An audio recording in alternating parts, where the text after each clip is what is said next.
to accentuate the problem. They were not part of the solution. They never provided any solution. When the Sri Lankans were asking for help, they were not to be seen. When they were asking for debt restructuring, they were not to be seen. And you really cannot wash your hands off from a country that at one point you saw as a country from which you can gain wealth. A very good evening, ladies and gentlemen. Welcome to Swarajya Conversations. I'm your host Sharan Sethi, and today I'm privileged to be joined by Professor Pant, and we'll be discussing the crisis in Sri Lanka. A very good evening, sir. Thank you so much. And finally, we could meet here after 3 to 4 failed attempts. Hi, Sharon. Yes, I'm looking forward to finally having this conversation. Absolutely. Sri Lanka has been going through somewhat of a similar crisis where they have been trying to revive their economy to try out different measures. But first of all, if you were to put things into perspective, has Sri Lanka missed the warning signs? And if there were any warning signs, what were they? Yes, Sharon, I think the warning signs were quite palpable from for a very long time, because here is an economy that relied on tourism, that relied on external support to generate the resources for itself, for to a considerable extent, and that economic downfall, that shattering that it received during COVID only accelerated those trends, because even people before that were warning, economists were warning that look, the deficit is too high, the debt is too high, the problems are going to be very serious if this is not rectified. For some reason, the political class in Sri Lanka was unable to get its act together, and I think that's what we saw, that repeated attempts. This is not a story of last 6 months. This is a story of a successive mismanagement of an economy that at one point was not a low income but a middle income country. Sri Lanka was a success story. It was doing very well on several indicators, and so if you look at its socio-economic indicators, it's a very well received economy. It's an economy that has a certain socio-economic equity that is not present in several even high-income economies. But somewhere down the line, the economic mismanagement, which started under Rajapakshas, continued by other regimes as well, we saw a sustained downfall. And in the last 6 months, of course, it was taken to another level, because I don't think the Gotabaya Rajapaksa administration was ever able to comprehend the magnitude of the challenge. And so one by one, there were missteps. One by one, there were poor decisions that got accumulated, and over time, the dam had to burst, and it burst out badly, I think, for Sri Lankans, unfortunately. A lot of international assistance is coming in, whether it's from the IMF or even friendly neighbors like India. But to what extent can this actually help? Because it's not really working out for them in their favor, has it? No, I think, see, ultimately, international assistance of the kind that, for example, India has given. It is I think it's now more than $3.8 billion. It's a significant support, but that support is only to tide over the present crisis. It's not to address the systemic challenges that Sri Lankan economy faces. That, I think, Sri Lanka will have to come to terms with now as it negotiates the agreement with the IMF.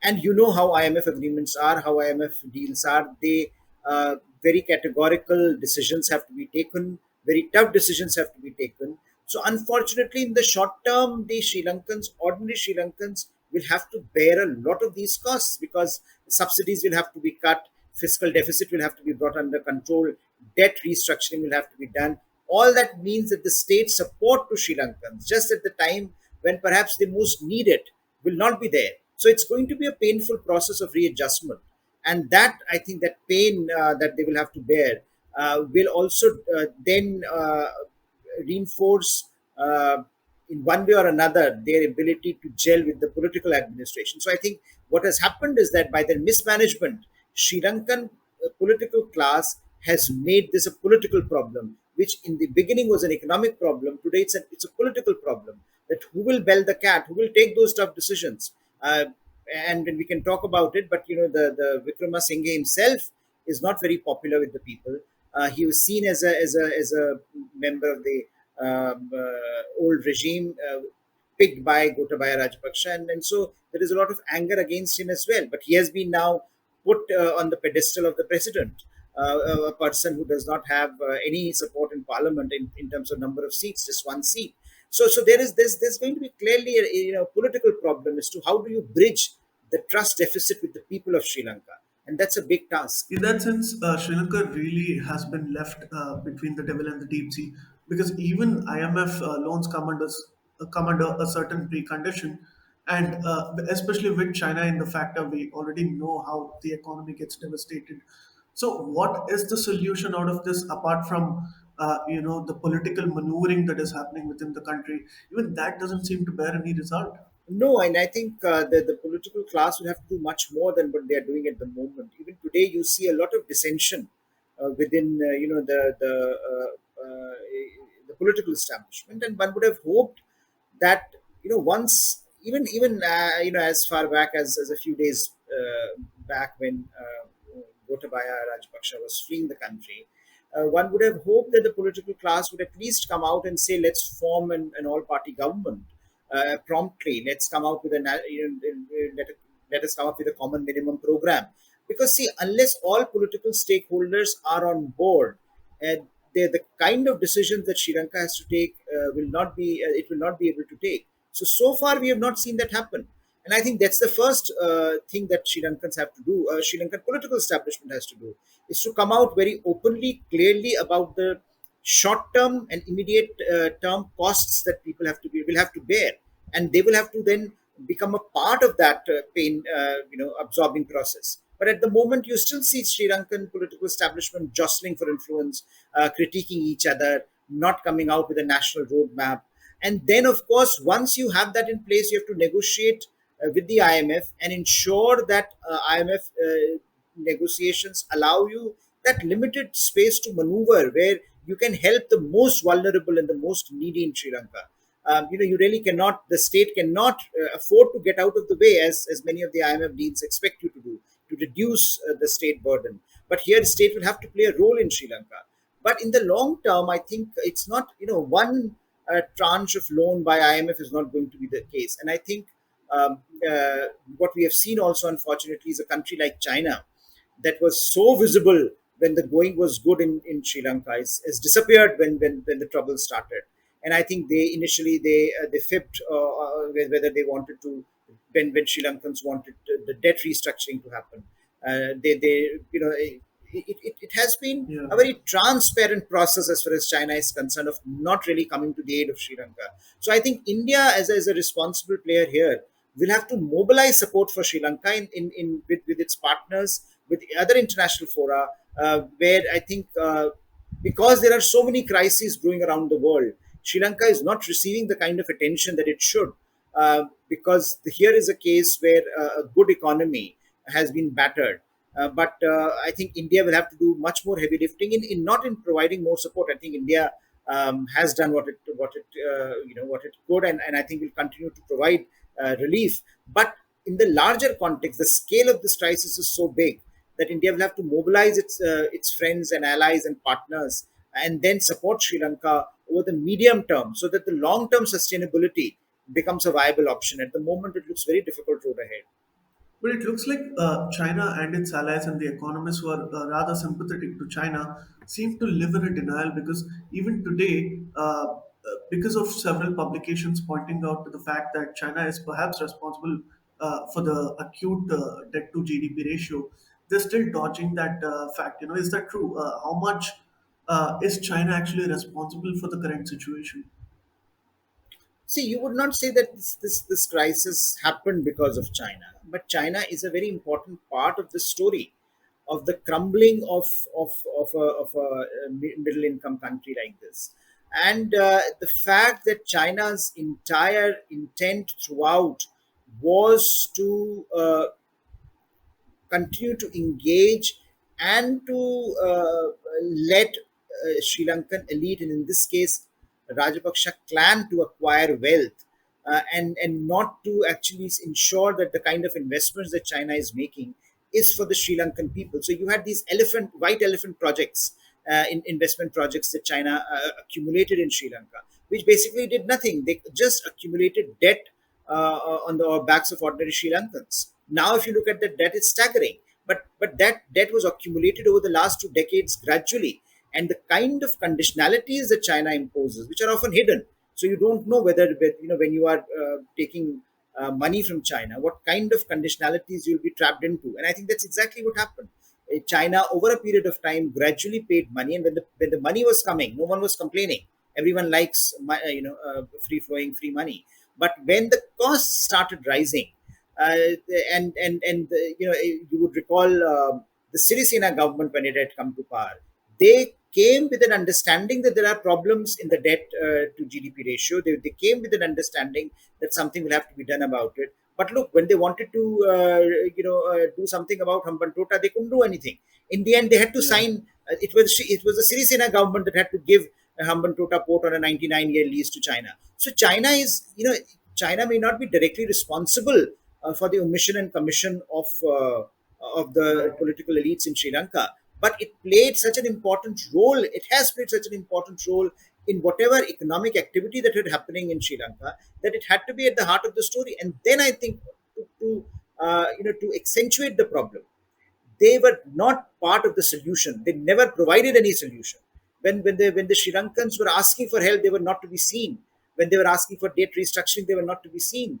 And you really cannot wash your hands off from a country that at one point you saw as a country from which you can gain wealth.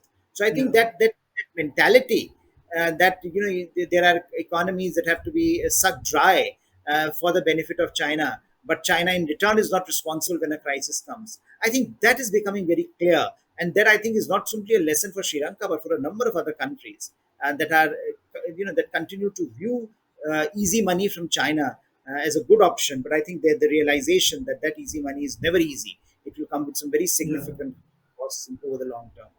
I'm really glad you arrived there because I was going to ask you about Pakistan because some of China's closest partners and allies, they have relied on China's money for a very long time for infrastructure projects, even CPEC. In fact, do you think that there is an awakening even with Chinese allies and partners like Pakistan that eventually even we are going to face a crisis like Sri Lanka if we don't actually look into double have a double look into the projects that we've actually signed up with them? I think it is a very significant. It should be a very significant time to just get up and relook at the projects, relook at the kind of economic activity that China is involved in various countries. With Pakistan, I'm not so sure because they are so deeply into it. There is, especially the elites. There is very little that they can do. You see, for example, from Nawaz Sharif to Imran Khan now to Shehbaz Sharif, no one is actually saying anything about China publicly. They are worried about it. Clearly, the CPEC projects are all in limbo at the moment.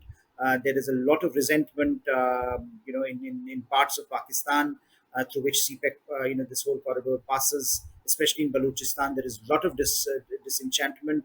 Local people are very unhappy. But I think for the political elites in Pakistan in particular, it's very difficult to disentangle from China. And I think that's the real worry that you end up, and I think those who want to help Pakistan, uh, this will be the international lenders or the Western countries, will have to ensure that Pakistan, before helping Pakistan's economic activities are laid out more transparently into the open, so that it doesn't happen that while the money goes in the name of Pakistani people, it enters into Chinese pockets. Because ultimately, the debt restructuring, the debt servicing that Pakistan has to do, Chinese will going to demand it. So I think there are enormous questions here that countries like Pakistan should look at. I'm not so sure. One is never very optimistic that Pakistan will see the way it is being, the challenges that they're witnessing. But I think even countries like Nepal, for example, there are a number of issues. There is a debt crisis there brewing as well. There is Maldives, for example, that has been balancing now much better than in the past. But there are other countries in Africa which have to look at this very, very carefully. So I think for a whole host of countries, this is a wake up call, and I think it's also a wake up call for China. It is also a wake up call for other countries that want to help these countries in trouble, because you really have to ensure that the help that you are giving is not really going into China. You know that that the trajectory of the resource allocation is not that you try to help the people, and there the elite siphon this money to China. So I think that that can become a potential problem because Chinese will demand it. But I think international community as a whole should ask China and for greater responsibility, for greater role, and to to come to the aid of these countries, especially when China is such a big uh, beneficiary when the going is good in these countries. And do you think this crisis actually can bring New Delhi and Sri Lanka closer? Because just a couple of years ago, with the Rajapaksas in power, again things were moving towards the Chinese favor. But today things are different slightly, isn't it? Yes, I think for many ordinary Sri Lankans, this is certainly a very important time. Because they have seen India, without asking any questions, coming to the aid of Sri Lankans the way it has. And just in the last 6 months, the way India has helped, like a responsible neighbor, is quite, I think, should be an eye opener. That look, India and Sri Lanka may have problems, but they are problems, where the two countries that understand each other also have some differences, and those differences can be managed. But India is not trying to extract resources from Sri Lanka for anything. If anything, India would like Sri Lanka to prosper as an economy because that benefits India. The better Sri Lanka does an economy, the better India's neighbors do. The better their economies are, the greater significant it holds for Indian economic prospects. The better it is for the regional economic cooperation, the better it is for a region that is least economically integrated in the world. So in a sense, the way India has come to the aid, uh, keeping at the heart of its policy response the interests of Sri Lankan people, not any one particular family, not political elites, but whatever was needed, fuel, medicine, food. India supplied it. India gave aid when it was needed, and of course that the magnitude of the crisis is such that that's not enough. But I think you can see that in the last few months, the responses of political elites vis-a-vis India and China that have changed considerably. Even as we are speaking, Sri Lankan elites have asked India to continue to help Sri Lanka, and I think India also plays a very important role today globally. So India's ability to convene, India's ability to mobilize is very high. So India can mobilize its partners for the aid of Sri Lanka, which I think Sri Lankans would need as they will move forward in restructuring and rebuilding their economic problems. And do you think there will be a larger economic integration with India in that sense moving forward? Well, it should be because I think it benefits both the countries. But it will take some time in terms of the wider dynamic to play out because we don't really know when this crisis would actually end. We really don't know when the economic fundamentals in Sri Lanka would be back to their pre-crisis heft, and we also don't know what is the political capital that the political establishment in Sri Lanka can invest in this process. So I think the immediate future is likely to be very turbulent. But one hopes that at the end of this turbulence there is some light, and there is hope for Sri Lanka, and there is hope for South Asia because in the end, Sri Lanka is such an important partner for India. Is an important neighbor and is increasingly important strategically in the Indian Ocean. So certainly, India would not want Sri Lanka to suffer and to have the kind of problems that it has been having.